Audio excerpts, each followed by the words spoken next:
Welcome to Africa, and more specifically South Africa. We're right next to the largest land mammal in the world. This is Safari Live. Ready?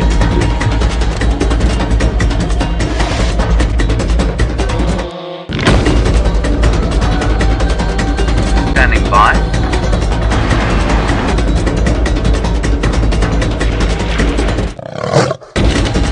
5, 4, 3, 2, 1. You are live, you are live. Welcome to Bayside Elementary. This is your very own private African safari. Isn't this a wonderful way to spend a school class? Not only do we have big elephants, we got baby elephants, and this guy is probably only about a month and a half old and very, very cute. Following mom, keeping close. It's a lovely herd of elephants spread through the little river system here. Now, guys, send your questions through. I'd love to hear from you. And isn't this exciting? You get to come to Africa while at school. Now, an elephant can eat a lot in a day. A big male elephant can eat close on 500 to 600 pounds of leaves and grass in one day, and can drink 20 gallons of water. Now, there's no big boys here. This is a breeding herd, so it'll be made up of females, babies, and young males. Now, that's a young male just to the left of the mom and baby. Oh, he's a teenager, probably around 13 or 14 years old. Oh, maybe a little bit younger. Let's say 12 to 13 years old. And if he gets naughty, sometimes the females will give him a talking to. He'll get a timeout, and especially if he gets too rough with a tiny little baby like that.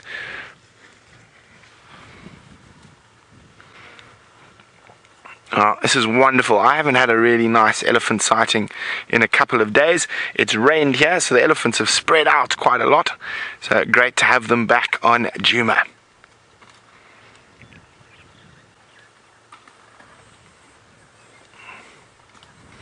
Quite a nice herd. I'm just trying to see how many exactly. Only 10, maybe a few more, maybe 10 to 15 elephants spread out through there. Braden's wondering, is the big elephant a mom or a dad? I don't see any adult bulls here yet, Braden. So I'd say, those are two young boys, those are teenagers, those two there. And the big elephant that the baby was following, that's definitely a mom. But as they move away from here a little bit, hopefully they're going to move into the open, and we'll be able to see if there are any dads. I don't think so. Big dad elephants tend to spend a lot of time away from the breeding herds. It's too noisy, too busy, too many little kids and teenagers screaming and making noise. So, see, there we go. Look at him. He's found some nice fresh leaves there.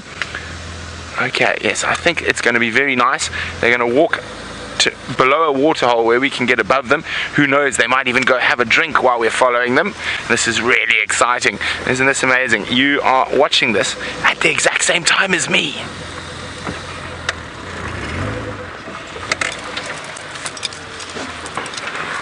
Hello, Alyssa. Alyssa would like to know, do baby elephants ever go off and find food and water by themselves? Or do they always stay with their mommies? They always stay with their mommies. If they get lost from their mommies, it can be quite dangerous for them, Alyssa. Now, at this age, it's only really drinking mom's milk and not really eating. So when we actually found the little baby, he was having a snooze. So he doesn't have to worry about finding food or water. He gets it all from mom. As he gets older, he'll start eating more and more green things. Well, we're going to sit here and wait for the elephants to move out into the open. While we do that, let's go say hello to Byron, who's on foot. Good afternoon, everyone, and welcome to the bushwalk. My name is Byron, and on camera with me this afternoon is Jeandre. And it's great to have all of you with us. Now, I know Brent has been talking about elephant, and he's been spending time with the elephants, and it's so nice to see them around. We haven't seen them for quite some time. It really, really is a wonderful privilege to sit with them. They're one of my favorite animals.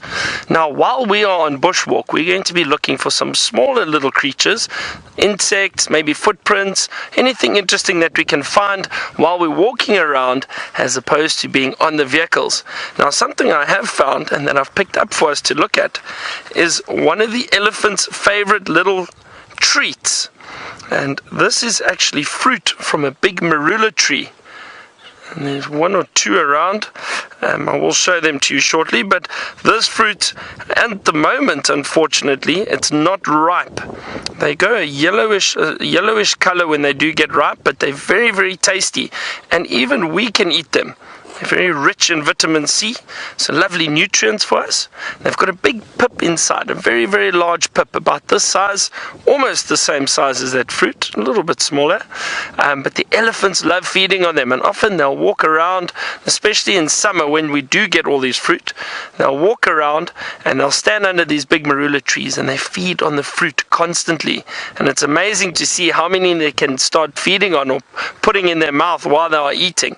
And it's lovely to see them feeding on it, and it's really something that they enjoy eating. There's actually a big marula just in the distance. You can see it over there.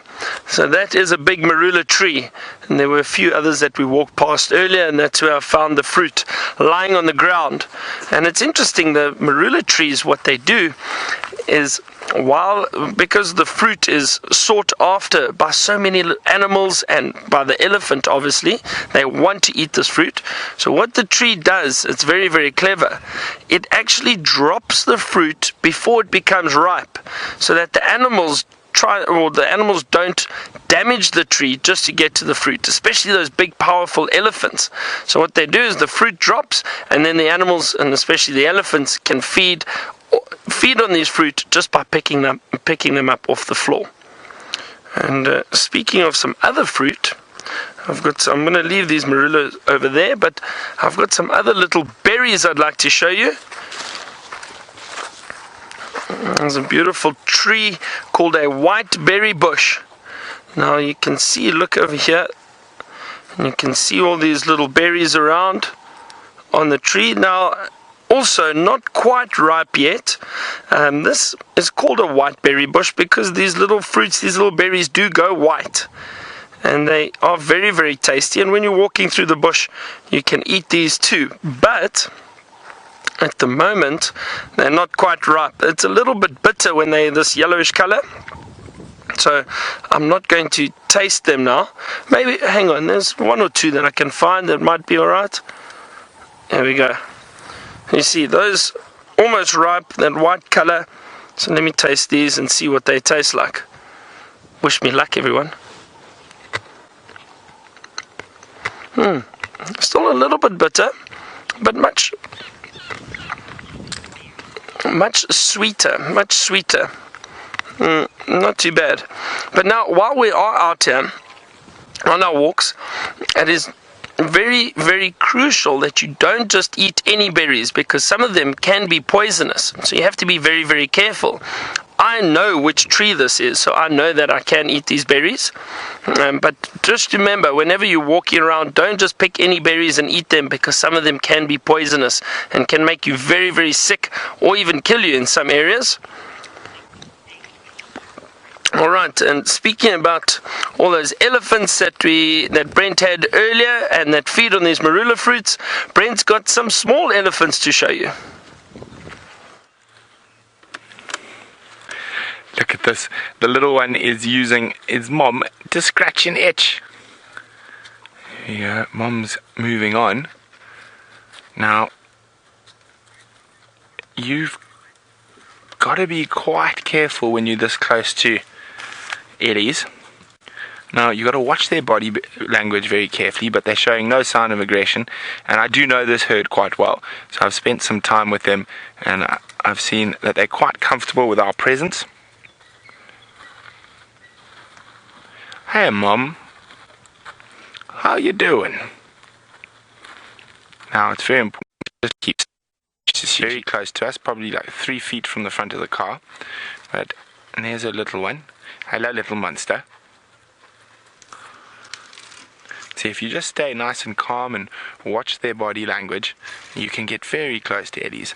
Now, if you have to start your car, make a noise, it might make the elephants upset. So that's why I keep very still and I keep talking in a nice, calm voice. Isn't that fun?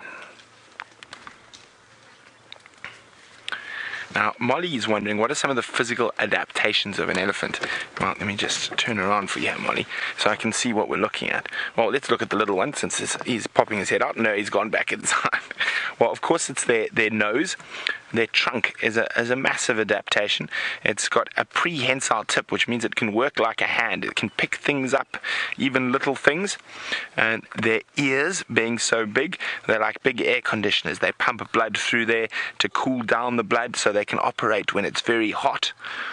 And of course, their skin being so thick that they can just walk through thorn bushes.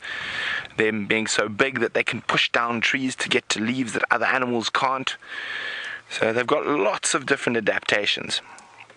Okay, let's go catch up with her. She's moving again.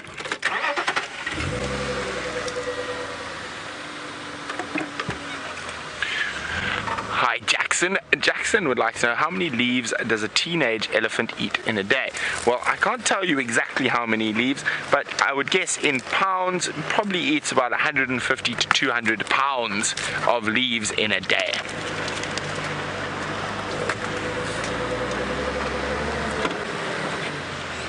We're just going to try to see where she's going next.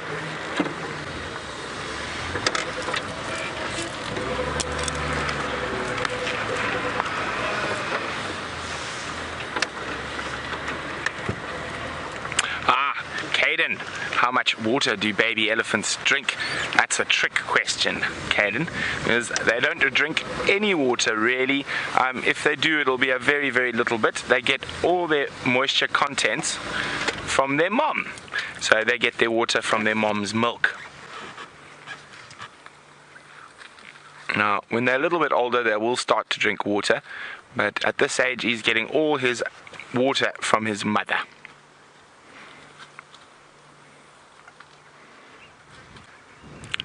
He might play in the water and he might try to drink, but he doesn't know how to use his trunk yet. And elephants use their trunk to collect water. And a big elephant can have up to 2 gallons of water in its trunk. Oh, see, she's right in front of the car. I'm just going to move again so we can see what she's up to.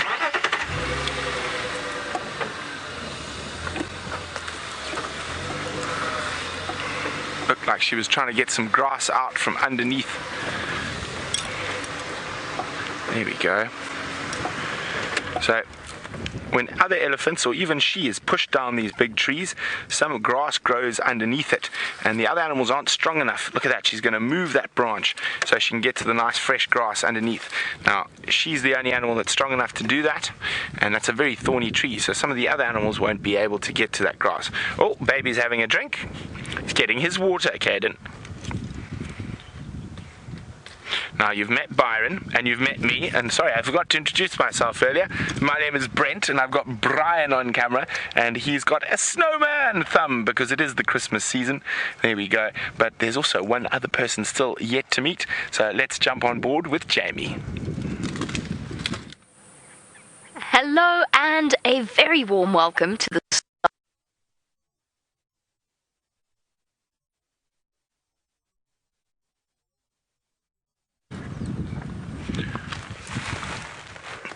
Well, welcome back. This elephant's doing some incredible stuff. As you can see, she's bending right down, and she's almost looked like she was putting her tusk into the ground.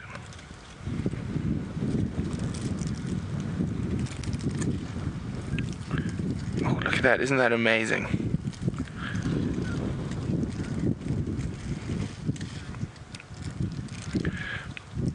Adriana's wondering if elephant skin gets dry in the sun. Not really, Adriana. They're incredibly adapted for being able to deal with amazing heat.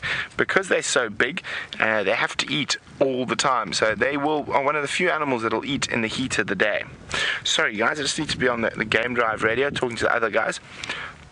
Sorry, there was Nkoma's Arathusa, there was one Satu Wanuna on Mvubu Road and another Wanuna somewhere, I'm not sure where, I wasn't out this morning.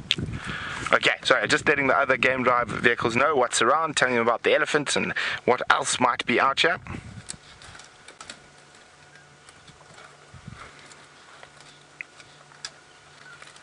Now, you can see how close the baby sticks to mom. It's where she feels safe. And mom's looking for all the tastiest leaves so she can produce nice milk for her baby. Oh, it's a little boy. Oh. Still not quite that good at climbing over things.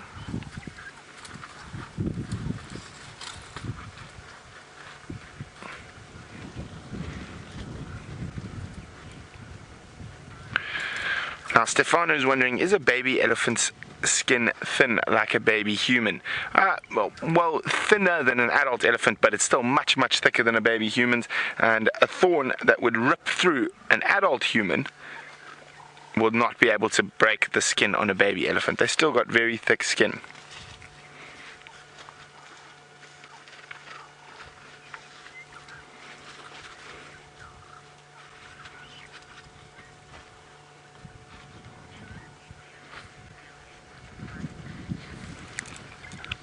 Hello, Gavin.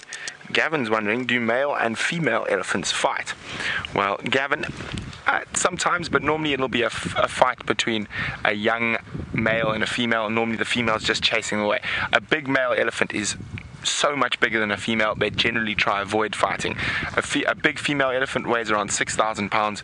A big male elephant can be 12,000 pounds, even a bit more than that, so almost double the size. So a female elephant doesn't try fight with big males. Okay, they're disappearing behind the bush. Oh, we got some more in front of us there. Down in the dry riverbed.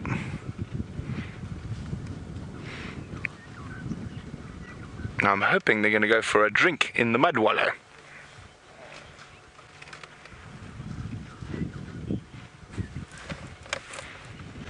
Now Aiden's wondering, why do elephants use their trunks to drink water? Well, it's because they're so big, Aiden. If they had to try put their mouth to the water, it would be very, very difficult. But their trunk is specially designed that they can suck the water up, and hopefully they will do that and will be able to see it.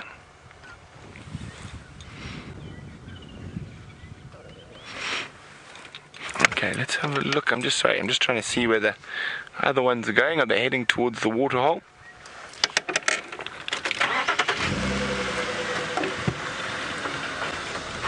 It looks like they might go for a drink, so Aiden, we might get to see them using their trunk.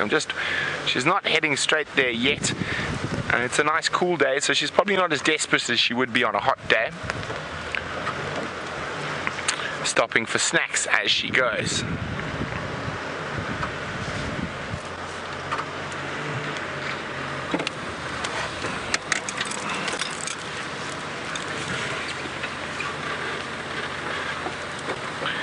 We're going to sit here and wait to see if she goes to that water hole over there.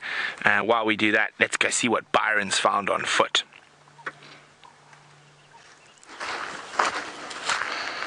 So it's wonderful that Brent has been able to see and watch those elephants. Now, I'd like to actually show you, there's some signs that elephants have walked through here. Now the elephants feed on trees and plant material. Now look at this. You see how this branch has been broken? Now this would have been from an elephant. Elephant probably breaking, trying to feed on some of the branches here. Now I'm just trying to see if I can't find some others where they've perhaps stripped the bark. See, what happens is sometimes the elephant like to feed on the bark of trees. The reason for that is because there's a lot of nutrients in the bark. So let me show you, just having a look around here quickly. Perhaps over here. Let's see.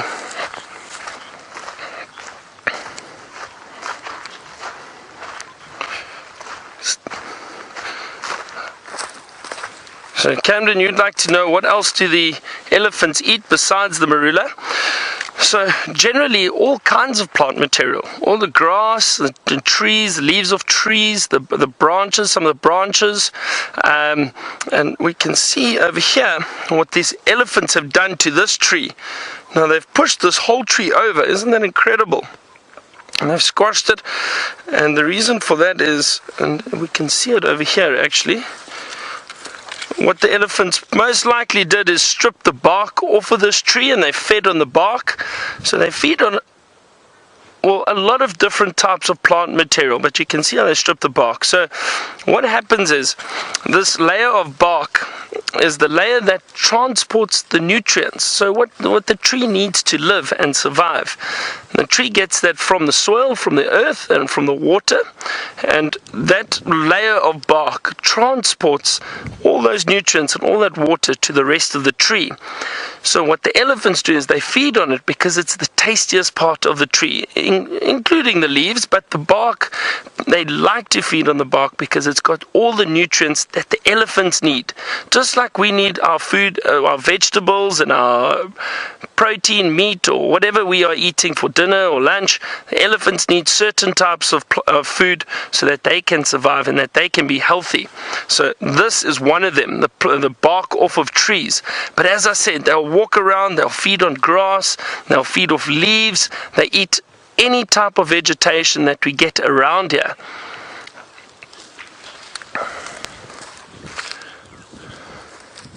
Now, Brooke, you want to know, getting back to my story earlier about the different berries and that we get in the area, and you want to know how is it that the elephants know what berries are okay for them to eat. So generally, Brooke, it's interesting, but the animals in this area, they are, the word we use is they're immune. So it means some of the berries that we get in this area doesn't affect them at all.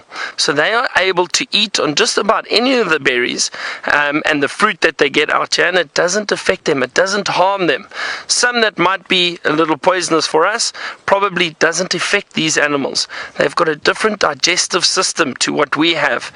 So they can feed on some fruit and some trees even that might be a little bit poisonous, and it doesn't affect them. But they know, and generally speaking, most of the fruit that we get in this area, so in this part of South Africa, most of it is fine for us to eat. But again, only taste fruit or only eat fruit if you are with an expert that knows what fruit is around and what you can and cannot eat. It is very, very important. So if you're not sure, rather don't eat it. But in this area where we are, most of the fruit that the animals eat is fine for them to eat and is fine for us to eat. I'm going to see if I've got any other signs of some elephants. Maybe they fed on something else around here. But while I do that, Jamie's got a beautiful antelope for you to look at. Okay, let us try that once again, and a very good afternoon to all of you, and welcome especially to the students at Bayside Elementary.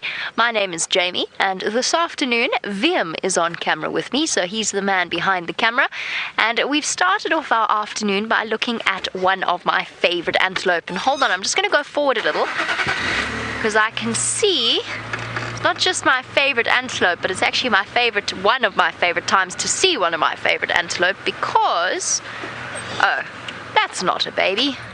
That's an impala lying down. I thought perhaps it might be a little baby impala, but it is in fact just an impala that is sleeping or resting. Now, one of the reasons that this is one of my favorite times to see these animals is because this time of month is when impala have their babies. So around the end of November and the beginning of December, the impala start to all have their babies at the same time, and the whole reserve is filled with tiny bouncing little ones. Now look at the impala on the right and have a look at how absolutely massive her belly is. And that's because she's very, very pregnant at the moment. And maybe some of you who've had younger brothers or sisters, and when your mom was pregnant with them, you might have had the opportunity to see when your baby brother or sister kicked, and you could actually feel the movement on your hand. Sometimes if you watch really closely on the bellies of impala, of pregnant impala, you can even see the babies kicking. And the reason for that is that an impala baby that is born has to be ready to run and to jump and to keep up with mom even after a few minutes after it's born. So they're not like human babies. Human babies have to be gently cared for. An impala baby comes out and is born, and within a few minutes starts to get to its feet, and by a couple of hours it can actually run and jump. So that's how well developed impala babies are and how ready they are to face the world. And that's because they have to be. If they weren't, things like leopards and lions and cheetah might actually catch them. Now, Mrs. Coughlin's class, there we go. You wanted to know what behavioral adaptations help baby animals or all animals survive. So the prey species. There's a couple of different types. One is, oh, excuse me, sneeze. Sorry. One is being very, very alert. So they've got very good senses of hearing and very good senses of smell, so they're always constantly listening. Plus, in a group like this, a group of impala will be together in a herd. And the reason that a herd helps is because you've got lots of eyes and lots of ears to help you. Some animals don't have a herd, though. Some of them live in secret alone and in very, very thick vegetation so that they aren't seen. And I can actually see there's another antelope at the back there. So we've actually got two different types of antelope here. And again, now we've got waterbuck joining the impala herd. And again, that just means that there are more eyes and more ears listening for potential predators. And then some of our bigger animals are things like giraffe and buffalo. They're actually able to fight back against predators. So a buffalo can often turn the tables and attack something like a lion. And giraffe as well have very strong kicking ability. They're very big animals, so they can actually fight off the predators. But even with the impala being as pregnant as they are, and I mean that one female at the back, she's just here, and she is so large and pregnant, in fact all of them are, but despite the fact that they are as round as they are, they can still run exceptionally fast, even though they are as pregnant as they are. Shame, and you can see she's starting to feel a little bit heavy, and she's struggling just a little bit. She might even be nearly at the point where she's going to go away from the rest of the herd and have her baby. You never know. She's going to give birth in the next, I would say, in the next few hours, at least in the next 24 hours, probably around there. So a number of different prey animals have amazing approaches to protecting themselves. Porcupines have these huge quills to keep themselves safe. So we get porcupines here as well. And some of them are very, very smelly. Things like mongoose can be very stinky animals. Things like polecats or African weasels can be very stinky. And things like honey badgers can be despite their small size, they're very strong and they fight back with teeth and claws. So lots of different approaches by the different types of animals out here. Right, let us go and see what we can find. I don't want to run out of time before I've had a chance to show you something. I just want to watch that. Okay. She is moving off.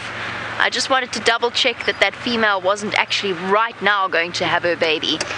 So while I go on my way to visit the local waterhole and see what we can find there, let's go back across to Byron, who is on foot. Now have a look at this, everyone. This is very, very interesting. There's signs of a little creature that has been living inside this hole, but it looks like it's been dug out. Hang on, I'm just going to have a look in here.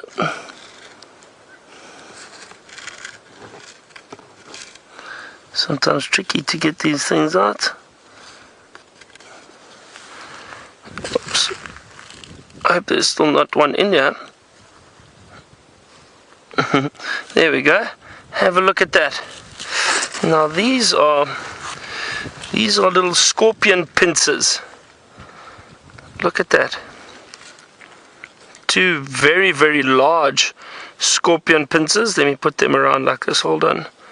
So those would have been that probably would have been the size of that scorpion.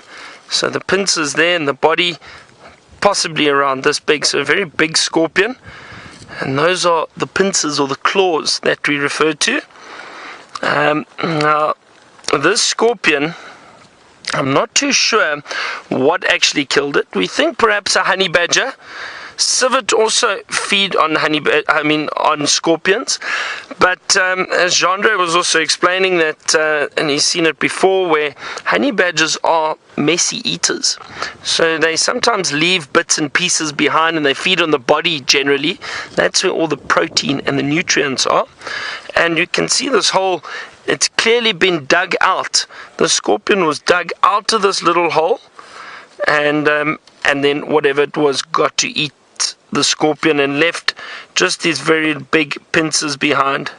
I'm trying to see. Yeah, they still move. You can see, look here.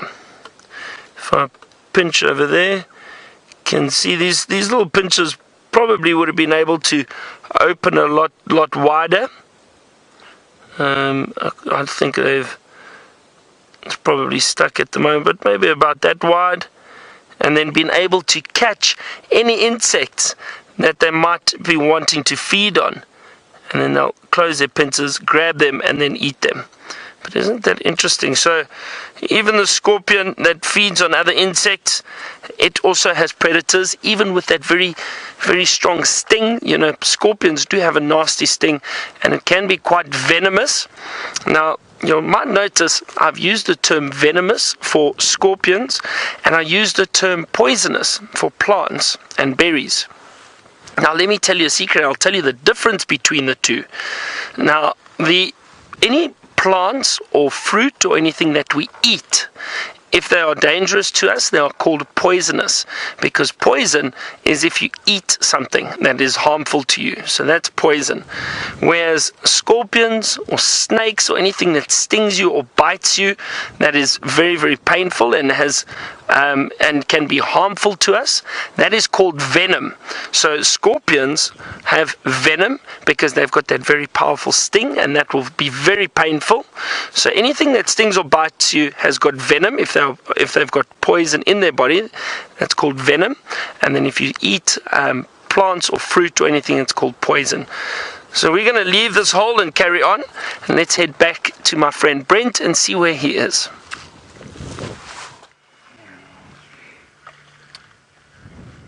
So there we go. Some of the eddies have made their way down towards the water's edge. It's the mom and baby we've been following, and you can see mom's having a drink, sucking that water into her nose, putting it in her mouth, and baby's playing with the sand off to the side. So not even trying to drink at the moment. Now, at this age, the little one doesn't know how to use his trunk yet. He's still learning.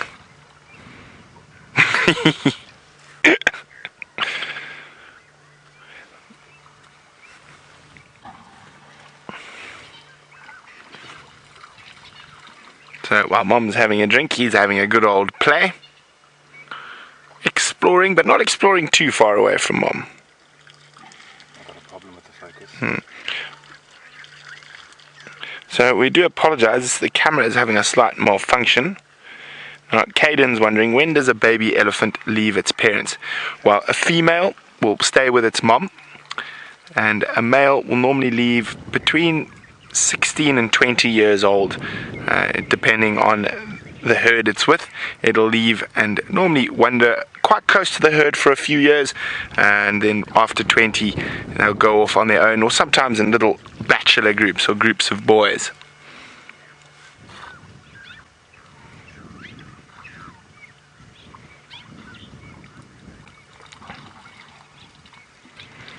Hi Armando. Oh, look at him, he's having a rest now. Armando would like to know, do elephants migrate? Armando, they have seasonal migrations depending on rain and water availability. So they do, and this area not too far, sometimes as much as sort of 50 or 60 miles, but very seldom further than that. Oh, look at him, he's having so much fun.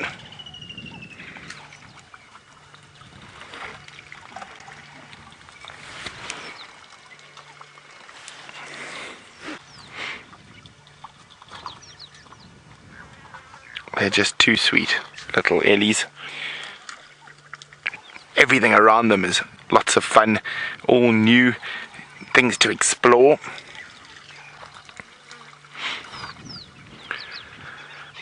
Ian would like to know, how do elephants know when predators are coming? Well, elephants have got good hearing, good smell, and relatively good eyesight.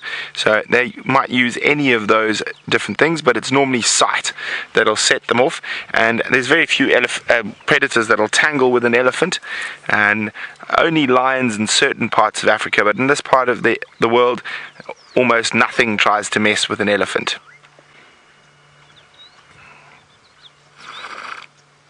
Yeah, that it's like sucking through a big straw.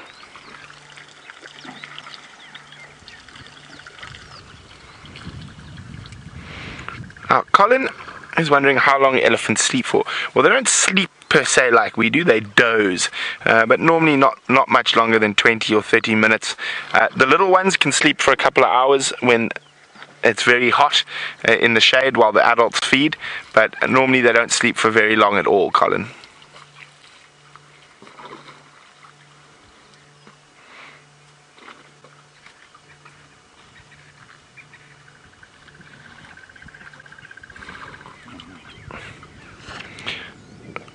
Gavin is wondering, are elephants becoming extinct? Gavin, in certain parts of Africa, yes, it is a big problem.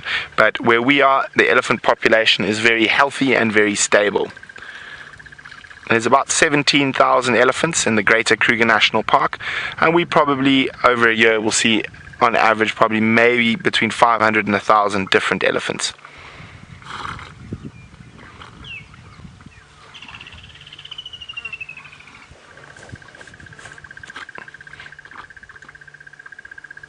There we go, it looks like Mom's finished.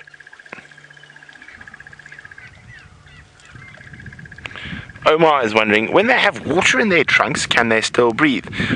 No, Omar, because they do breathe through their nose, but they will just hold their breath for a few seconds while they put water into their trunks. We do apologize, our camera seems to be having a bit of a problem, that's why it's going slightly out of focus every now and then.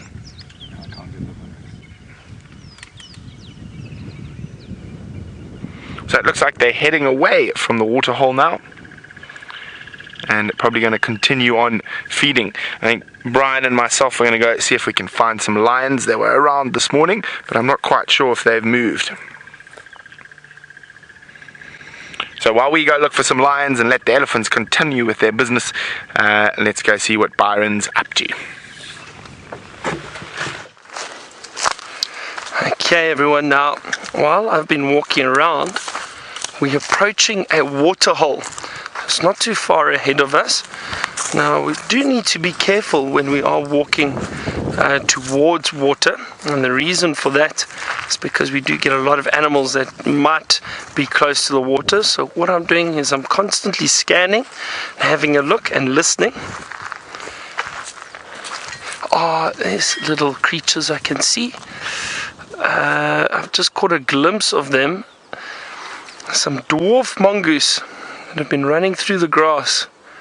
I wonder if we're going to see any more of them. I think they've run off. They've seen us. I heard them giving a little alarm call. Tee-tee-tee, tee-tee-tee. It's a sound that they make, believe it or not. Little mongoose. But they've run away, unfortunately. But as I said, we're constantly scanning and having a good look for any potential animals around the water. We do need to be careful. Also just having a look for some tracks. Now animals that might have walked through here already, and that's some elephant dung over here, and you can see it's very, very coarse. We've been speaking about this the whole time today, about the different plant material that they feed on, and you can see there's a lot of grass and bark and twigs all in this dung. This is very old though. This is completely dry. This was not recent at all, and that's all that elephant dung is. It's just grass and plant material, but it is something that you need to keep a lookout for when you're approaching water. So there would be elephants potentially near water, like Brent saw earlier, but these ones, fortunately, or the ones that left that dung, that's very old, so they would have been a long time ago.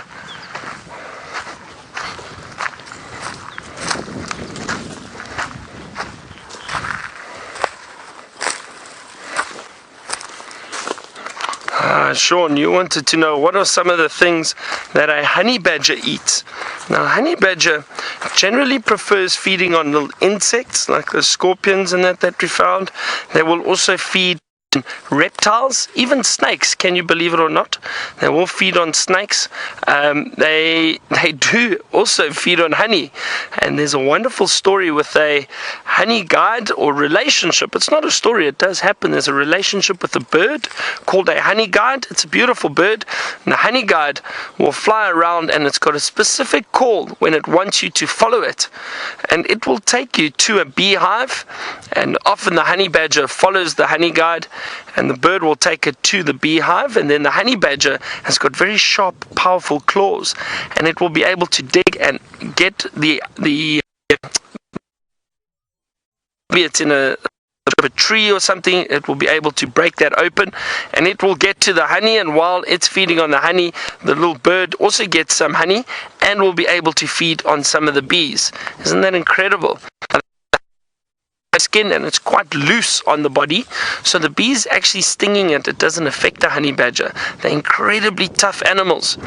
So that's some of the food they can feed on, and generally most of it. They also feed on beetles, maybe dung beetles. We get these very big dung beetles at the moment. Hopefully we find one. I can try show you. And that's what a honey badger would feed on. Alright, let's just have a look here quickly. While we're almost at the water hole. Just want you to have a look around here with us.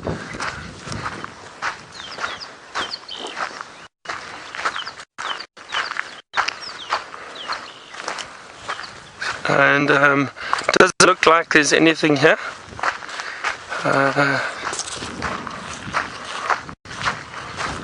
Trying to see now. Just scanning around, making sure, double checking. No, and we'll have a look. There is some water down here, just so you can see the water. Have a look. Now, we had a bit of rain the other day, but you can see the water's a little bit green at the moment, and no animals have come down to drink. I don't see any animals around here. But we'll continue looking and searching this area. While I do that, let's head back to Jamie and see what she has found. Whilst Byron's waterhole might be empty, I've just passed one, and I can see that something very big with very big feet came to have a drink at this particular waterhole. And I'm not going to get out because I actually happen to know that this particular animal is very close by. Now, it's hard for you to see there, but in the mud right there is a massive lion footprint. So those are the big paws of a lion as he went to go and have a drink. And now, just before we finish off with all of you and you have to go back to your normal school day, let's go and find this lion. He's somewhere just here, but you've all got to help me look for him. You've got to keep your eyes peeled. It's windy. He's somewhere here, but I don't know exactly where. And I think his tracks are all pointing in this direction. And I think he's somewhere here, so help me look. See if you can spot him before I do. He's going to be hiding somewhere in the bushes. Now, apparently he is here with his lunch, which was something that he managed to catch, and that's one of the reasons why I know that he is here, is because I can see lots and lots of birds in the trees called vultures. There they are there. Let me try and slow down for you. There we go. There's the vultures in the trees. Now they're waiting for a chance to have their lunch, and that's because he's already there and he doesn't share. Ooh, he's somewhere here. He's somewhere just here. Let's see. I think I've spotted him. Let's see if we can put you. See if you can help me see him. He's still far away, but look closely. Let's see if we can spot where this lion is. Oh, and he's moving. There we go. He gave himself away. How perfect was that? Feet up in the air. I wonder if you all managed to see him as he rolled over. So there's our lion. Come, let's go closer. Let's go a little bit closer and see if we can see what he's up to. He's looking very sleepy, which is what lions are very good at. Lions are very good at looking very sleepy. Now, where is going to be the best way to get through here?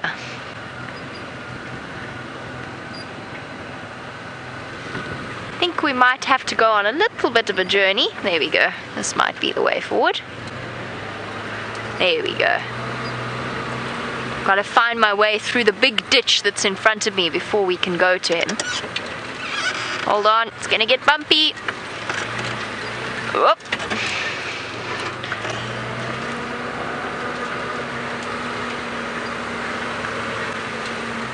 Okay.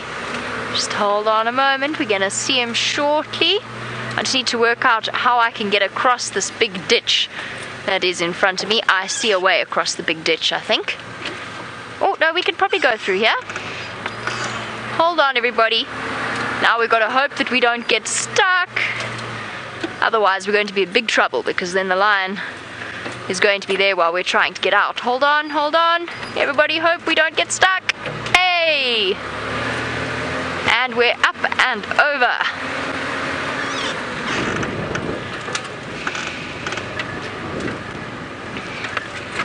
And hello to Haley. You wanted to know whether or not there are any wildebeest where these lions are. There are often wildebeest here, Haley. There's actually quite a big herd of wildebeest that lives in this area. I haven't seen any, Haley, but that's probably because they know that this big male lion is here and they're hiding away from him. So yes, there are wildebeest around. I haven't seen them. They might be hiding from the big lion. Hold on. Oh. Oh. There he is. Hello, my boy. Just hold on one moment. I'm going to try and get you a good position to see him. Okay, hold on. We're just going to keep going round so that we can see his beautiful face.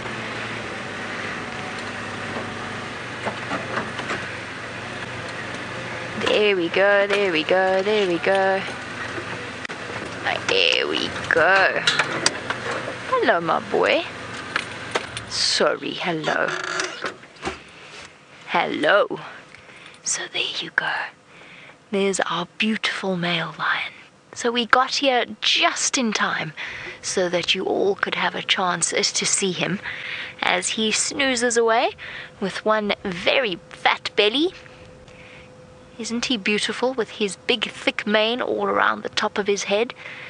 You can see the flies are really bothering him. Well, not bothering him, but they're crawling all over him. Sitting on his face, going up to his nose. I'd find that very difficult to stand if I were a lion. And then, of course, those massive big paws that left the footprints in the mud that we saw earlier. There we go. Isn't he magnificent? And he's doing what lions generally do at this time of day.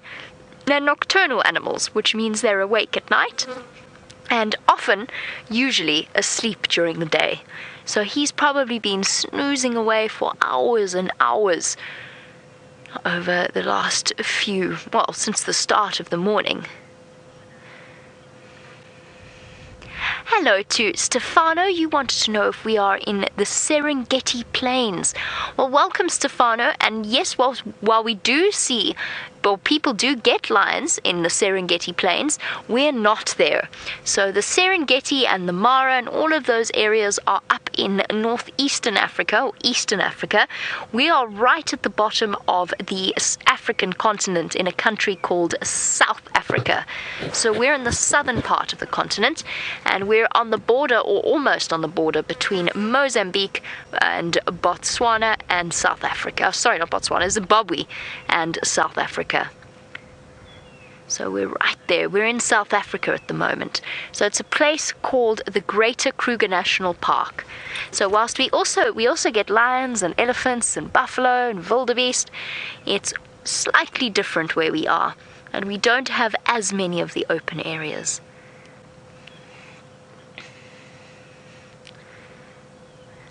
Michael, you were looking at elephants with Brent earlier, and now we're looking at this lion, and you want to know, do elephants fight lions? Yes, they can. They often...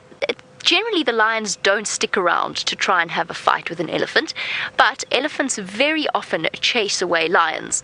They don't like the way that they smell, they don't like having them around. You saw that tiny, tiny baby with Brent. Well, the lions could potentially catch that baby, but with the whole elephant herd protecting it, they don't stand a chance. So yes, elephants do chase lions, and in some places in Africa, lions can even hunt elephants. Tyler, you've asked me a question I don't know the answer to. How does the lion manage to sleep with all of those flies on it? I don't know. I think he's just used to it. Because I can tell you something, I wouldn't be able to sleep if there were flies crawling all over me. There's not too many on him. There's one or two crawling around. But look at him.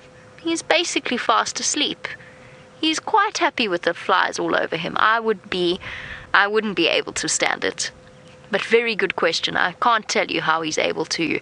I think it's just because he's used to it. Oh, unfortunately, it is time for us to say goodbye to all of the kids at Bayside Elementary. I hope you've had fun and that the rest of your school day is exciting, as exciting as this part has been. So from myself, VM, that Birmingham boy, and the entire Safari Live team, have a good rest of your school day, and we hope to see you again soon. Bye-bye, everybody.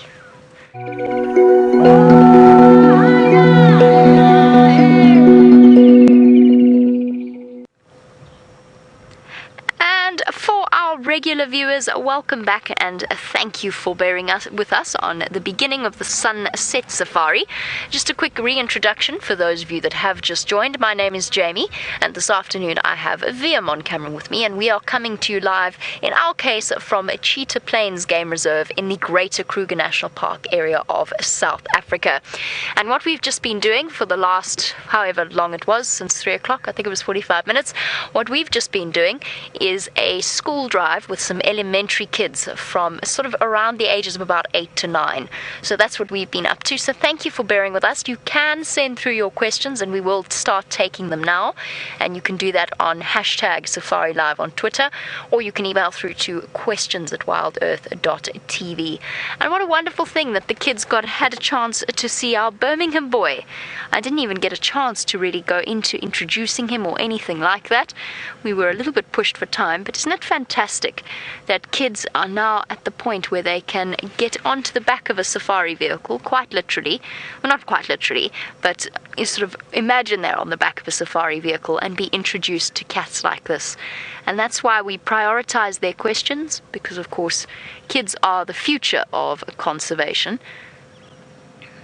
And the more they learn to love and connect with moments like this, the better. The one thing I avoided pointing out to them, since we didn't want to make any of them feel queasy before their school break, is that this male lion does actually have a dead buffalo in front of my vehicle. I'm just trying to see. Unfortunately, it's a tricky position that we're in. I can't see how much he's eaten, but he does have a buffalo kill there.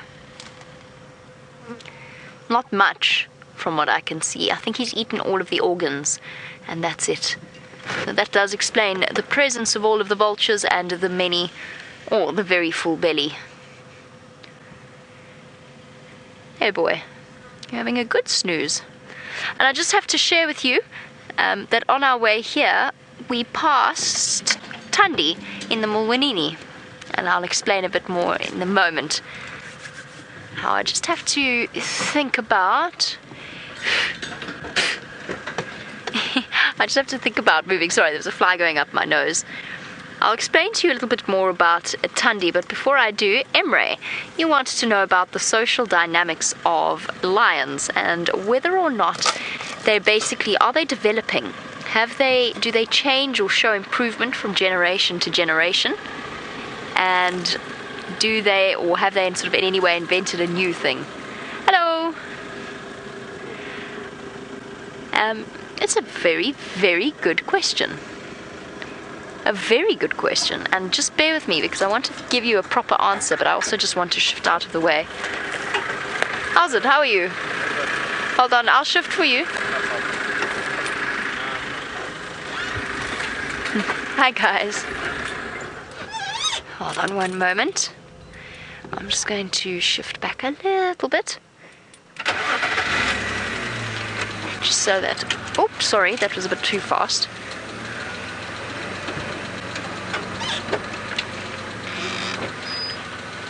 I'm going to try and see if I can get a view without blocking. There we go, Vim, is that alright for you? No, now he's got a branch in his face. Okay, let's just settle for this for now. So that the other guests can have a chance to take their photographs. And I'm just ducking down out of your way. It's a really, really good question about the social dynamics of lions and if they've improved. Because, of course, the thing is, they have to adapt almost constantly to different conditions, different trying conditions. Our lions have just come through a drought, and the sticks who contracted mange, none of their cubs survived, but the Nkuhumas, 6 out of the 8 cubs survived, and actually all of them, all 8 cubs actually shook off the mange and it was getting better. So that's an example of evolution at work. Essentially, not evolution, but essentially the strengthening of the gene pool and the survival of the fittest cubs. And naturally, as the Nkuhumas reproduce, those genetics will be continued and propagated, the fact that they can survive those sorts of diseases. Let's just shift a little bit round.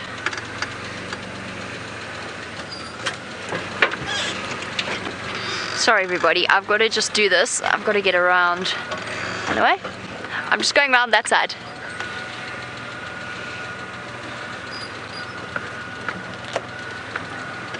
We can admire his belly for a bit while we wait. And perhaps we shall admire his bottom.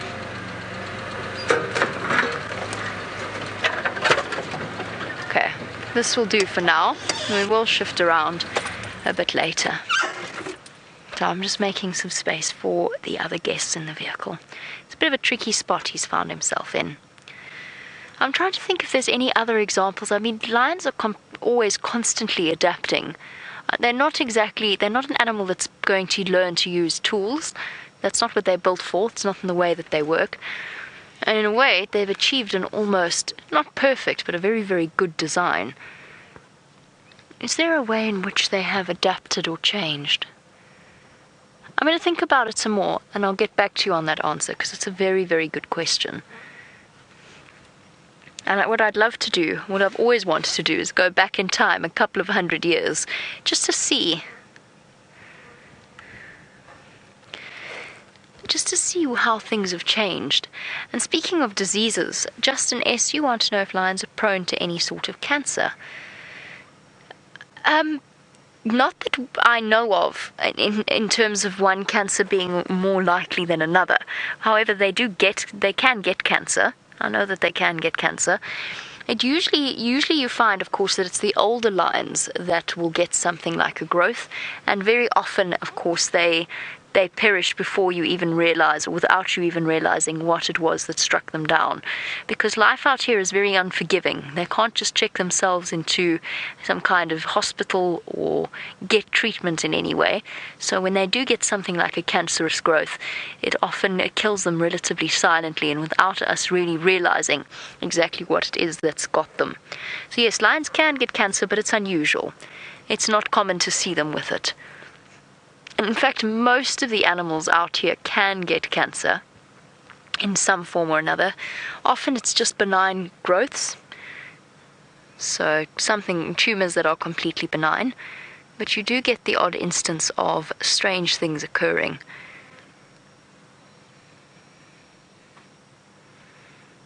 He's snoozing away. I'm just wondering.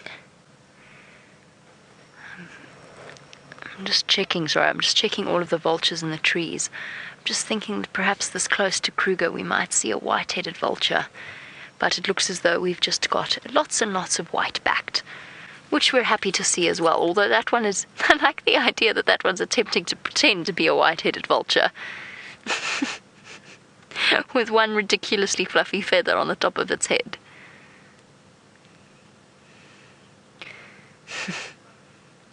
Very beautiful. in their own way. Okay, maybe not beautiful, very striking in this afternoon light and with these stormy grey skies. We're going to spend a little bit longer with our Birmingham boy to see what he gets up to. In the meantime, let's go see how Byron's stroll through the bush is going. Wow, so there are lions around. Jamie's with the lion, and Brent's had the elephants. That's fantastic. We're still walking around, just enjoying the walk. It's a nice, beautiful, cool afternoon. I'm trying to see if we can't find other tiny, tiny little creatures around here. Let's have a look. There's some more old elephant dung. There's a little millipede that's curled up. Have a look at that. I wonder if it's perhaps feeding on something here. Let's see if it decides to move.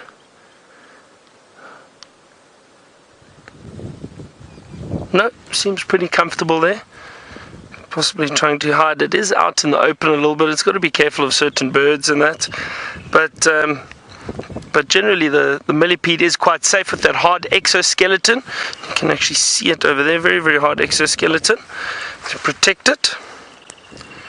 And now there's a very large termite mound just ahead of me. I think what I'm going to do is walk over, stand on top and just glance around, and it's usually a great place for a good vantage point to have a look if there are any animals close by. And also, you never know, we could potentially bump into something around the termite mound. The other morning after all that rain, it was about a week ago, I think we had a interesting blind snake. So there could be snakes in that around here too.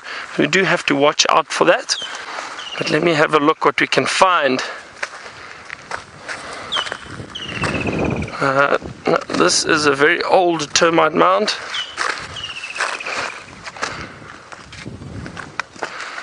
And this is a lovely vantage point. Really great view from up here.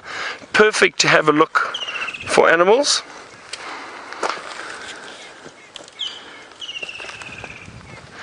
I'm just trying to have a look. There's a little hole here.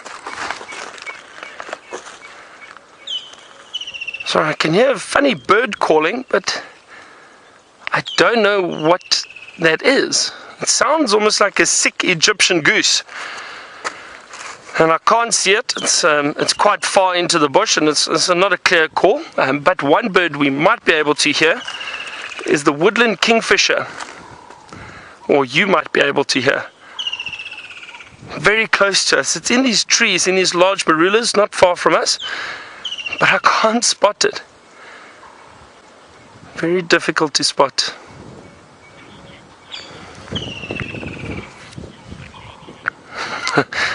So JJ, sorry, you asked, do birds often get sick? So I'm not sure if the goose is sick. I'm just saying that the call sounds like it's a goose that's got a bit sick. I don't think they often get sick at all. It's just a very strange sound that I can hear. There's a spider hunting wasp flying around us. They're very difficult to focus on. I'm trying to see if it will land somewhere. Usually they just fly and they look for potential food, and we know they do feed on spiders. So JJ, no, the birds, they may get some sicknesses at times, but that was not, there goes that spider hunting wasp, but that was not very difficult to try and follow. It's almost impossible. But I'm not sure what that was calling in the distance. Very strange sound, not one that I'm used to. I haven't heard it before. And then now we can have a look. There's an entrance to this termite mound over here. Now I'm not sure what would use this. It could potentially be a home of a snake. This doesn't look like an active termite mound at all. The soil is very, very hard and solidified on the outside, and this hole is very big, and I can see that termites have not been working on this for a very long time. So perhaps mongoose or maybe snakes have used this as a little home. Just have a look. There's another little entrance here. Same thing. No, not active at all, but potentially other creatures may be using it. And that's a wonderful thing about a termite mound, is that a lot of different animal species can use an abandoned termite mound once the termites have moved out. Everything from warthog, aardvark, hyena, wild dog, snakes, mongooses, that is the plural for mongooses. So a lot of different animals will use this. Porcupine, don't forget the porcupine, they'll also use it. Anyway, I think we're going to continue off of the termite mound. I can't see anything in the immediate area from here, so we're going to continue our walk and see what else we can find. Follow me down here. Jeandre, mind your step. It's a little steep. I might have to run down.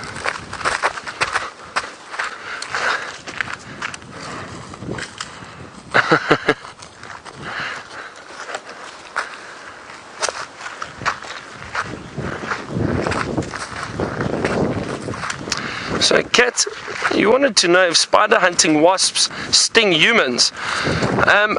I'm sure they do, Kat. I don't know of anyone that's been stung by one. I'm sure it would be very painful, but I'd never heard of anyone being stung. And touch wood. I haven't, knock on wood, I haven't been stung yet, so I'm not sure.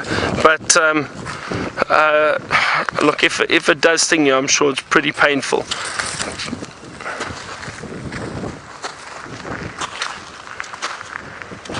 I can hear some oxpeckers ahead, but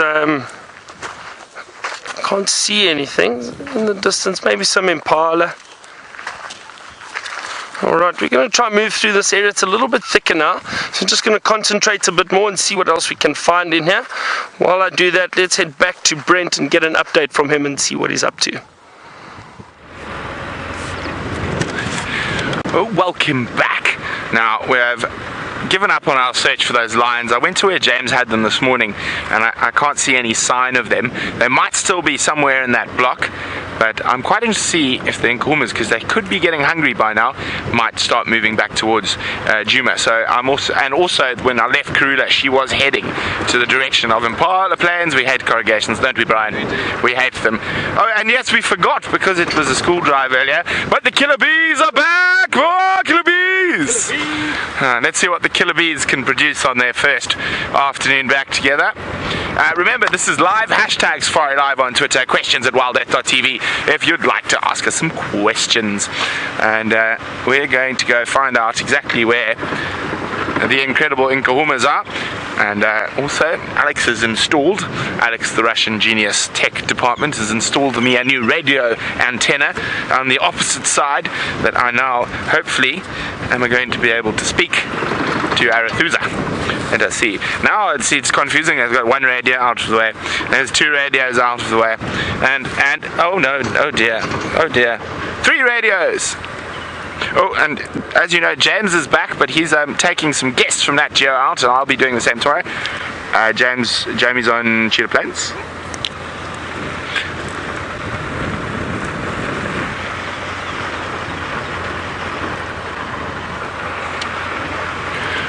Negative, I'm following up on Nkuhumas at the moment.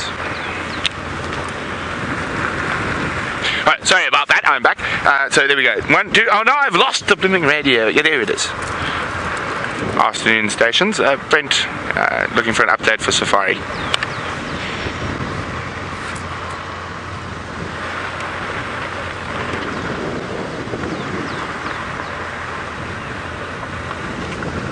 Do you hear that, Brian? I didn't.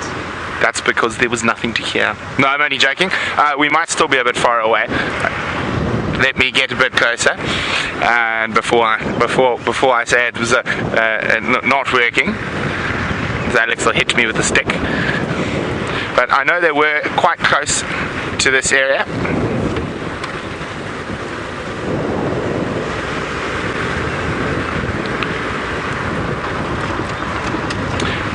And sorry, I just didn't catch that. Too many radios.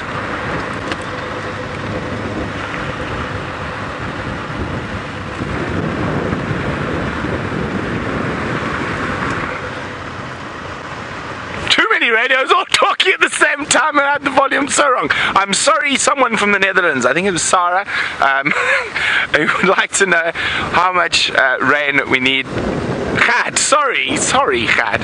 I just heard, as I heard the beginning, and then all the radios started speaking to me at the same time. So yes, it's working. But Chad, how much rain is going to be needed to fill up all the dams and waterholes? It's difficult. I mean, if we get one really big rain, between 70 and 80 mils, it should fill up a majority of it. But often those big rains in one go aren't really great. Prefer to have sort of 20 mils a week to fill, and then it also gives the topsoil a chance not to wash away, because the grass will grow slowly enough to hold it together. But yes, I'd say between 70 and 100 mils should fill the dams in a single sitting.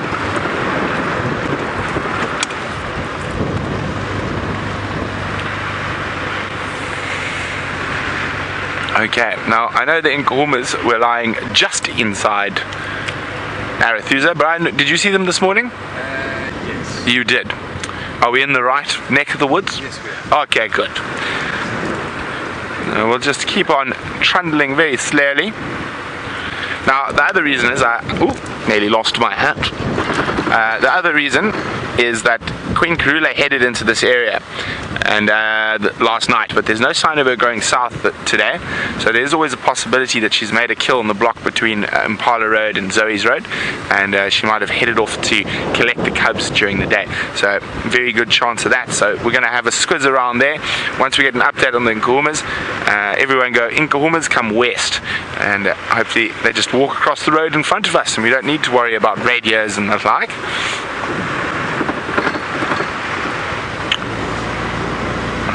Go. It is quite a nice cool afternoon. I'm saying, judging by the multiple car tracks into the bush, that the Nkuhumas were here at some point. Just there. Could you see them from the road? Yeah. Okay, well, we don't know if they're still here, so I'm just going to meander a bit forward. Oh, wrong radio. This is any station in the west copying.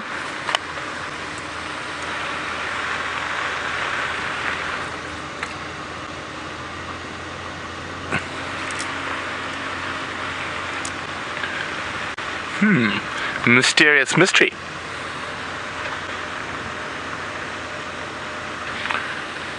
Maybe they came back to Djuma. Let's keep looking for tracks.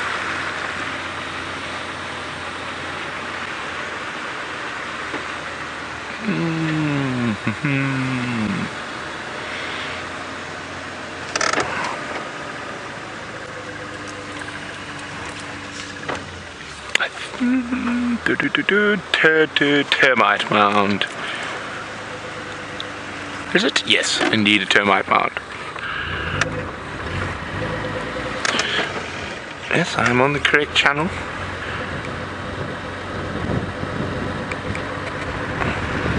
Wouldn't that be embarrassing if I was on the wrong channel? Any station in the west copy me?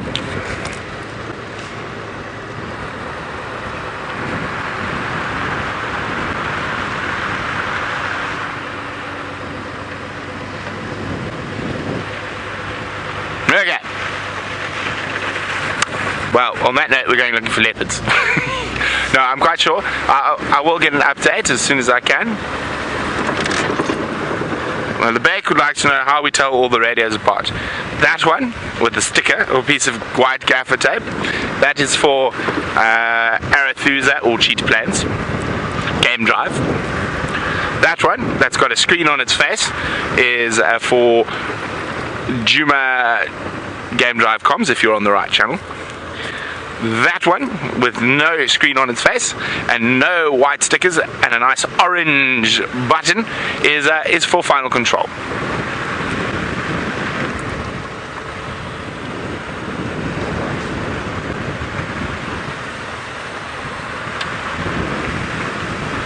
Okay, so no sign of the Nkuhumas just yet. I'm just making sure there are no tracks crossing back towards Djuma.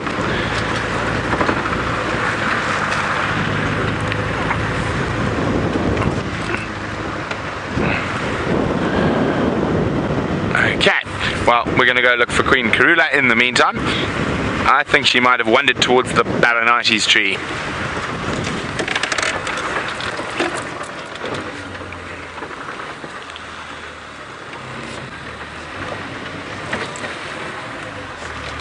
Okay, while we keep checking carefully around here, let's go see what Byron's up to on foot.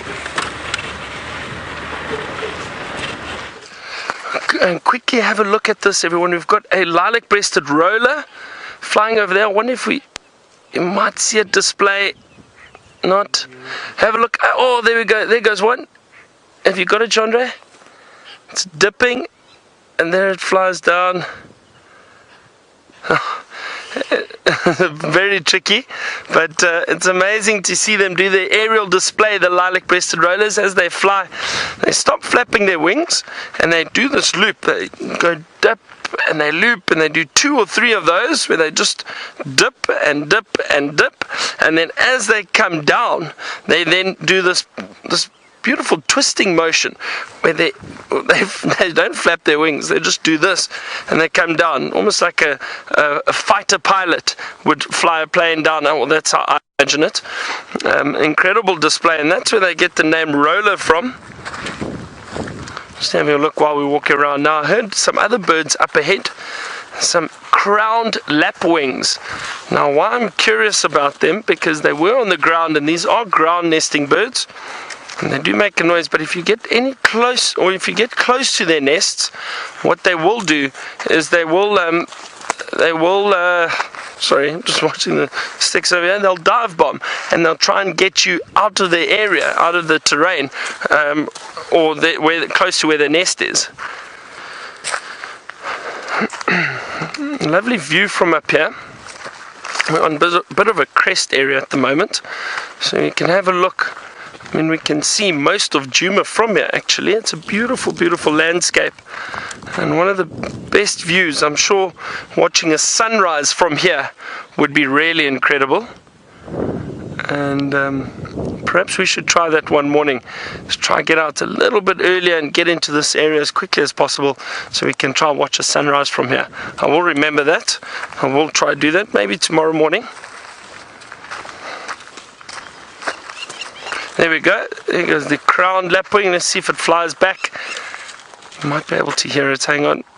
Can't see it now. Let's listen. Oh, there it goes.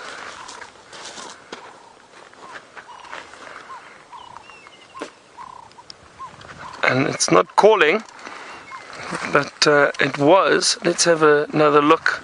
See if we do get a bit closer. It keeps landing just up front, so let's see if we can't find where this bird is sitting. Usually they don't sit on the nest though, and it's literally a little scrub, a little area where the bird, basically not quite a but a little area of soil where it will scratch it up and maybe build.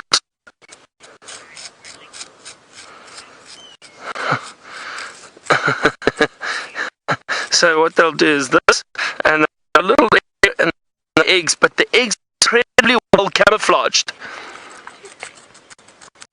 And so where they get the eggs, but they usually run around, and then if close, they'll chase.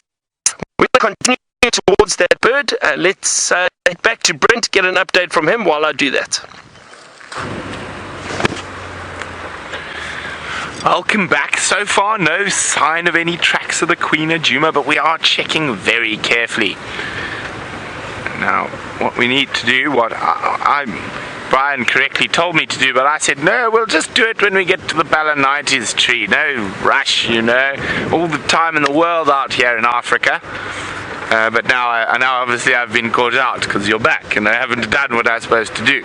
So I'm going to have to do it. You're just going to have to bear with me. I want to do that so I could also have a quick look around here for tracks of our beloved queen. But we need to put the aerial down since we are back on Djuma. We're not traversing Arathusa in places as such. So you can have the best unobstructed view. Brian, may I please have a piece of gaff tape? No problem. Yeah, so Brian was correct. I should have done this when I was off air, but I was like, no, just wait till we get to the Balanites tree. Well, at least we waited till we got to the Balanites tree, but you caught me unawares.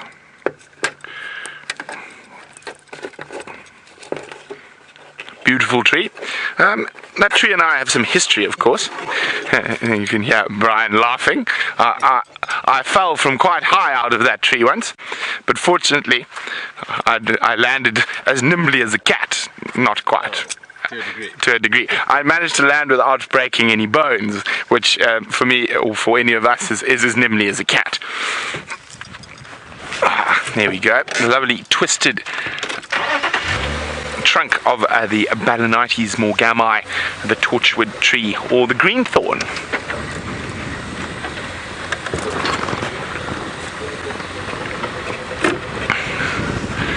Oh yes, we did a first aid drill today. Rebecca tried to kill me about 5 times, so I was the patient. So some of us have done quite a lot of first aid drills and actually had to manage incidents over the years. Oh look, we found a bushwalk as well.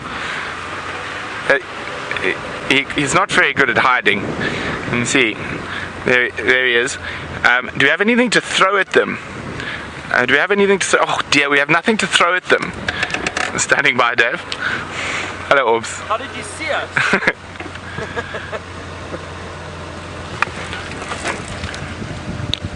Copy, thanks very, very much, Dave. I'm on my way. I'm very close.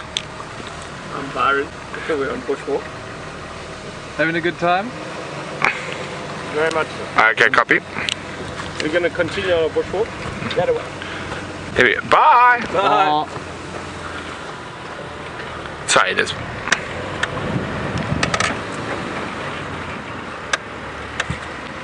Okay, so there we go, we found the bushwalk. Oh, we were talking about the first aid drill. Yes. Yes. So generally we're trying to get a lot of the staff who haven't done as many first aid drills, we're trying to get all to the same level. So I ended up as the patient again. The last time they did kill me very quickly. Well, Vim, Rebecca and Geraldine did a sterling job at murdering me. I mean, I think I was probably better off trying to recover from my snake bite by being left alone than having first aid done. But this time, no, it was much better. Apparently patients are supposed to be quiet when they die. I wasn't. This time I had a broken leg concussion and possible spinal injury. So I was allowed to be vocal while I was being treated. Yes. Eggsy managed to re-break my leg in about 4 places. Brian said, "I'm sorry, you're going to die," and walked away. No, but it was quite fun. It always is fun, and it's always good to learn while having fun. But yes, I definitely feel more safe than I did last time. But I think I will be my own incident coordinator if anything does happen to me.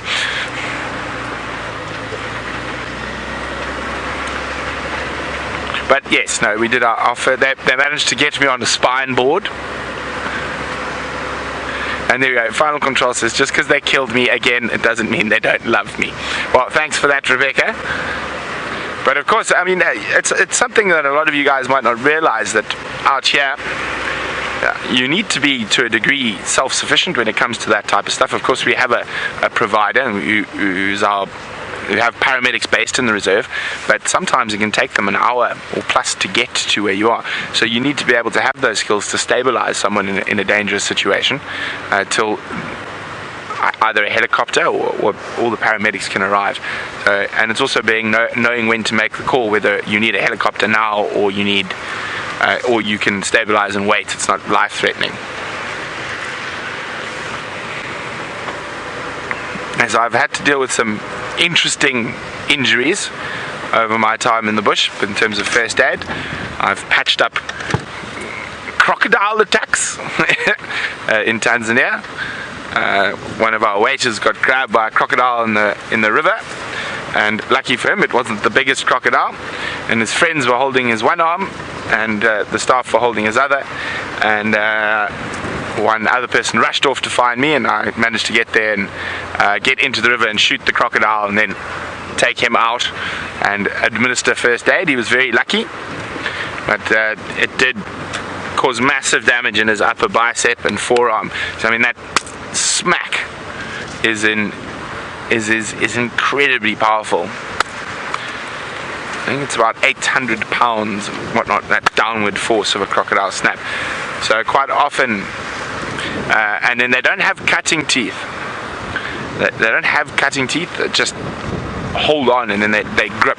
But he was very lucky. He was sitting in the river where he shouldn't have been sitting at dusk, and that crocodile obviously thought he was a bit smaller than he was, and fortunately his friends were close by to help make sure that the crocodile didn't take him into the deeper water.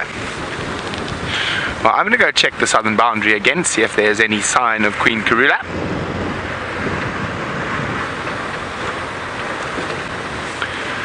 Hi, Cola. Cola says, as a guide, what level of first aid do you need? It's a minimum of a level 1, which is basically the stabilization and stuff of a patient. I have well, it's a bit different. The one I've got a military paramedics course, which is just around a level 3. Theoretically, I'm able to help in childbirth, but I hope it never comes to that. But also, I've done probably far more extensive courses over the years, because I've had to live in places that are far, far, far away from help. And if something happens to you in the rainforest of Gabon or the Southern Selous Game Reserve, you're looking at 5 to 6 hours before anyone can get to you.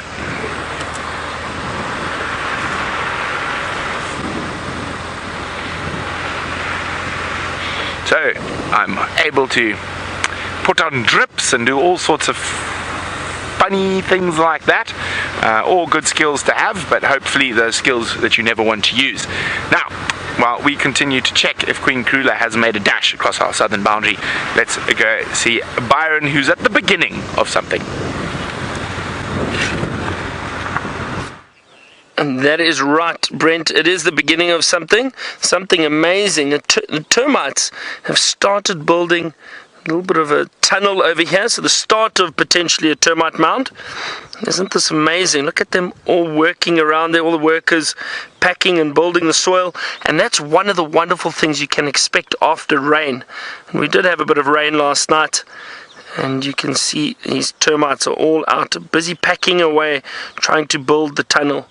Now, I'd like to show you something. There are some little soldiers around. You can see 1 or 2 over there with those very large pincers.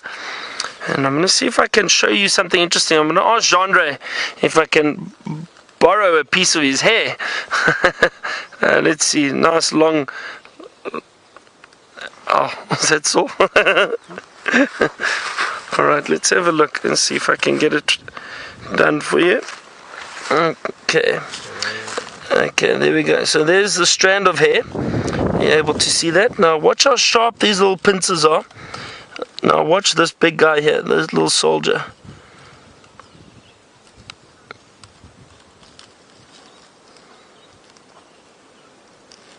Come on. Watch this one maybe. He doesn't want to bite the right way. Hold on.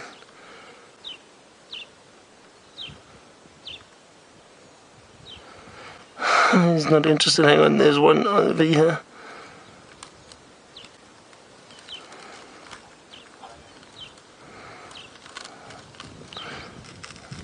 This is not working very well. There we go. Come on. Did you wash your head today, Jeandre? Seems a bit stronger than usual. Hang on. Come on. There. Bite.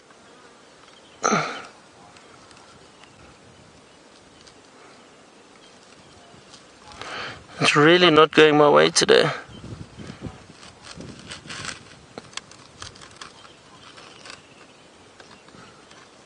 Oh dear. Bite the hair.